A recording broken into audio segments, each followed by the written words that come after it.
everyone! If you enjoy the video, please leave a like and comment what type of content you would like to see next time. Also, only a small percentage of people that watch my videos are actually subscribed. So if you end up liking the video, consider subscribing. Check out the Patreon in the video description for more stories by my team. Enjoy the video! Do you wear girls' underwear? The question caught me off guard. Wendy and I were headed to Champaign, where she was attending an orientation at the University of Illinois. She had invited me, and since I had an enormous crush on her, I accepted. I looked at her. Her head was cocked in expectation. I felt my face flush as I tried to maintain my lane. The sound of the rough road counted the seconds of silence.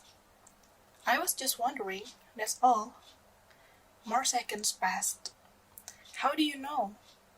She straightened up in her seat. It's okay, I don't mind.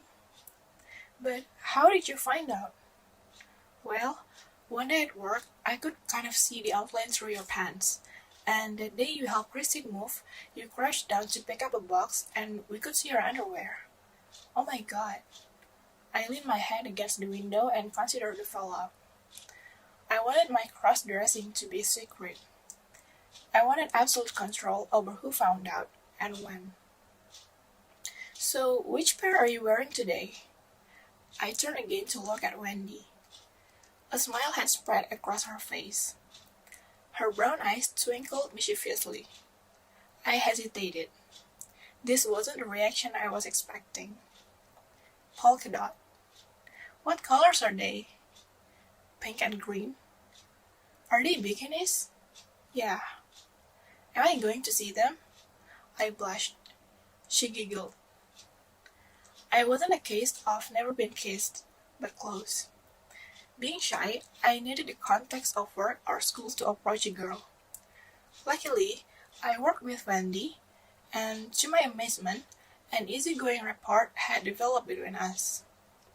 Soon we were flirting and teasing each other endlessly.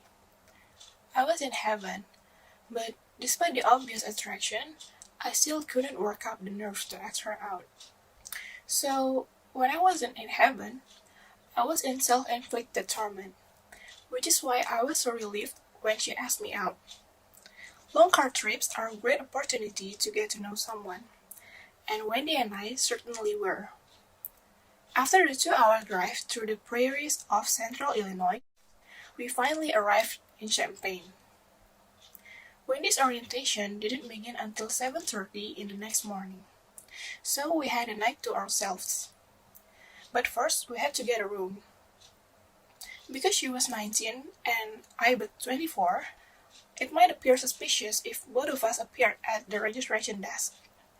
We decided that, as the eldest in our party, it would be best if I reserved the room. Besides, I had an actual credit card.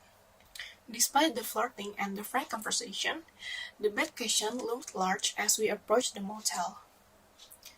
Would you mind if we got separate beds? It's going to look kind of strange if I'm the only one checking in. I just feel better if we did. We can split it. I really like Wendy. She had a fight with her parents to go on this overnight, and I had to admit that if it wasn't for her asking me out, I wouldn't be here. It wasn't the time to push. No, that's fine. Are you sure? Yeah. The room was standard issue motel, with low-maintenance carpeting and synthetic bedspreads. Champaign in July isn't exactly a tourist mecca, so it was a bit stuffy. I lay across one of the beds and stretched. I was starving. Dinner was at a fast food joint. Afterwards, Wendy announced she had forgotten to pack something and needed to stop at TJ Maxx. It'll be quick, I promise. I waited in the car while she went inside. Wendy returned with a fairly large bag, which she carefully set in the back seat. What'd you get? I asked. Wendy smiled. Oh, nothing, just some girl stuff. The look on Wendy's face didn't do much to convince me that she had just completed a routine errand. Confirmation came when she changed the subject. You want to go out for a drink or two? In addition to a national speed limit of 55 meters per hour, these were also the days when the 19-year-olds could legally obtain beer and wine. I did, and so we headed downtown. There, we found blocks of bars catering to students. Wendy took my hand, and we strolled up and down the street, savoring the summer dusk and the unhurried pace of a half-empty college town. Music drifted out of the bars, and we paused outside each one to ascertain the likely clientele. The Oak Ridge Boys and Diana Ross were cues to move on, as was Van Halen. Eventually, we heard Muddy Waters. Perfect. We went inside and ordered a beer. There was a nice, quiet booth in back where we drank and talked. The newness of her company was exciting.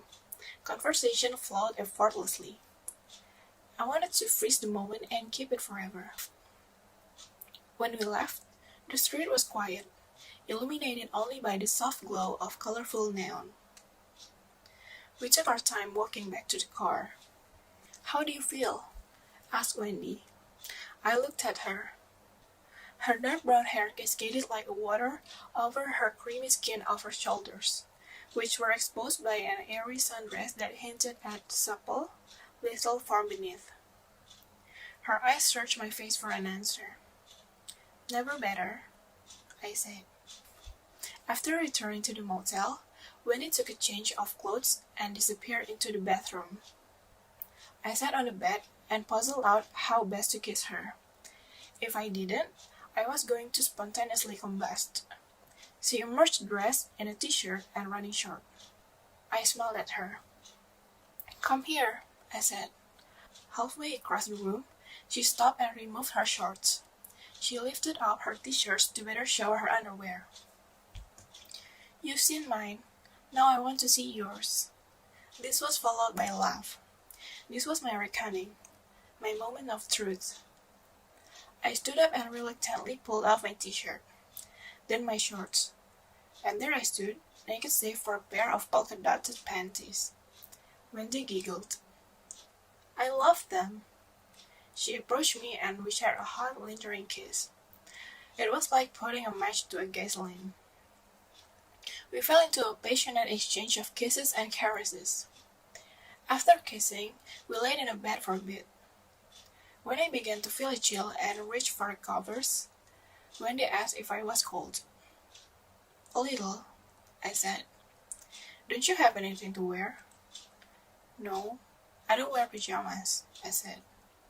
"Maybe I can help," she said, and retrieved the bag from her shopping trip. "Here, this is for you." She sat on the edge of the bed and waited for me to open it. Inside was something I didn't quite recognize. It felt structured, yet soft. As I opened the bag and removed the contents, I realized it was a corset. Also inside were panties and stockings. I blushed furiously. Wendy crawled up on the bed and knelt next to me. "Do you like it?" Any resolve I had about downplaying my cross-dressing dissolved in the face of Wendy's present. It was beautiful, and I am only a little ashamed to admit I couldn't wait to try it on. "You got this at TJ Maxx?" "Yeah, pretty sexy, huh?" "I love it. Thank you." Wendy's face glowed as she leaned in for a kiss. "Try it on, I'll help you." I had never worn a corset before. It was a little snug, but Wendy was able to fasten it and help me with the stockings and garters. "Woohoo! Hey there, hot stuff." Wendy held out her hand. I approached, trying to process a combination of feelings unknown to me. It was embracement, mixed with lust. "You are so cute. I'm so glad you came with me." I looked down. "I'm so glad you asked." Well, I figured one of us had to. The frustration of my inability to ask her out welled up in my throat. "Wendy," she wrapped her arms around me.